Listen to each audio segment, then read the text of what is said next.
Harry and Meghan Netflix series launches amid controversy after a blaze of publicity and controversy. Hi everyone, welcome to AR News. Netflix Harry and Meghan series is beginning on Thursday with 3 episodes. It promises to reveal the inside story of how Duke and Duchess of Sussex stepped down from the royal duties. Trailers refers to war against Meghan, with Prince Harry speaking of the leaking and planting of stories as a part of Dirty Game. Buckingham Palace has not responded to the Sussex claims. There will be intense scrutiny of the series. A behind closed-door view of a palace life has been promised, with Prince Harry speaking of pain and suffering of women marrying into the institution, in an apparent reference of his wife Meghan and mother Diana, Princess of Wales. The trailer suggested that the TV documentary will reveal the love story of how the clandestine relationship between Prince Harry and Meghan developed. It will also show their account of changing relationship with the media and the public. This will be their version of event, and the rest of the royal family might be watching to see how far the claim goes, if there's any evidence, and whether they should officially respond. We know the full truth, Prince Harry says, introducing a series with a 15 rating and a warning it details with discrimination. But questions have been raised about some of the images used. A scene of press scrum is said to have been taken from the appearances at Crawley Magistrates Court by TV personality Katie Price rather than a royal engagement. On Tuesday, at New York's event where the Prince and Meghan received a Human Rights Award, the couple faced awkward questions from the reporters. Are you putting money before family? And are you harming your family, Harry? But the dramatic tone of the trailers shows no signs of offering olive branches, instead suggesting a collision course with a royal family. And the new year will bring the publications of Prince Harry's unflinching memoir. The series is being released in 2 sections of 3 episodes on 8 and 15 December at 8 GMT. Kanye West, are Jewish fans still listening?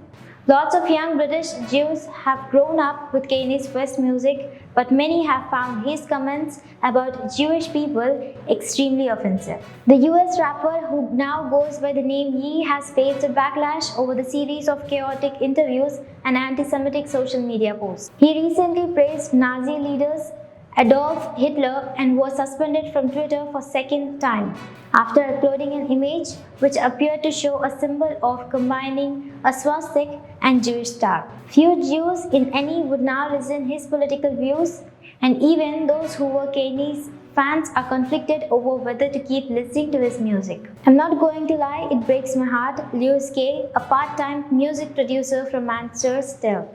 I was a massive fan of Kanye growing up and really respected him as an artist, record maker and fashion designer. Now, it's like I've got an ex-boyfriend. I have so many happy memories with him, and some of his clothes are just left in my wardrobe. I don't know what to do with them. When West's Life of Pablo album came out in 2016, Lewis 22 was inspired.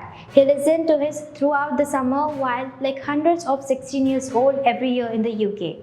He taught Israel as a part of Jewish youth group, what Lewis says. When you find out your favorite artist is endorsing the complete opposite of what you are and attacking your race, culture, everything about you, it is really upsetting. Although Lewis continues to admire West's Grammy Award-winning back catalogue, he is worried about the impact that his outbursts could have on his community and his industry. I'll keep listening to the music in few ways he can't make money from, just out of curiosity. But he's got a lot of power to keep spreading his anti-Semitic rhetoric for someone with a platform as big as his. It's dangerous. Ye is still able to connect with his 18.5 million followers on Instagram and can count far-right white supremacists among his most hardcore defenders online. Other than fans have claimed that his mental health has influenced by his behavior. He was diagnosed with bipolar disorder years ago and has publicly spoken about his challenges. However, medical experts and some people who share his diagnosis have warned that mental health problems are no excuse for anti-Semitic. To some Jewish people, that leaves them with no option but to boycott him completely. I feel like I have no choice, says Amber Penton, 25, from Hertfordshire.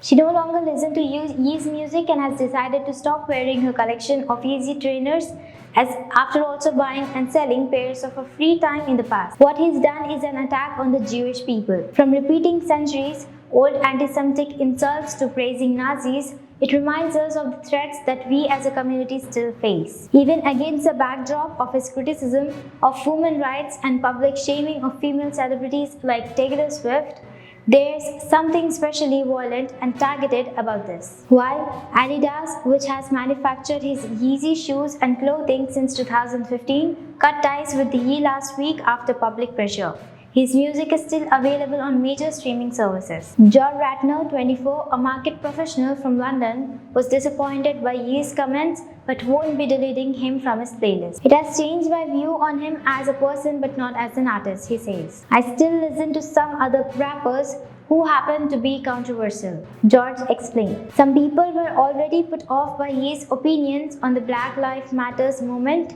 and African American slavery. For Black British Jew, his latest tirade feels painful on several levels. Modica, who has asked to be identified only by a Hebrew name he uses, was ranked on the top 2% of Kanye's listener worldwide on Spotify in 2019.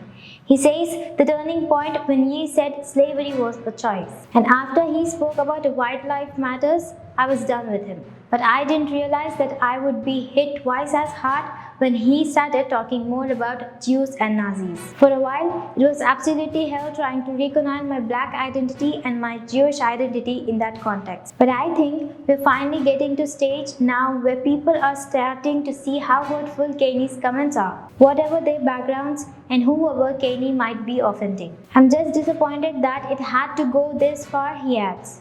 Yee's team has been asked to comment. Thank you.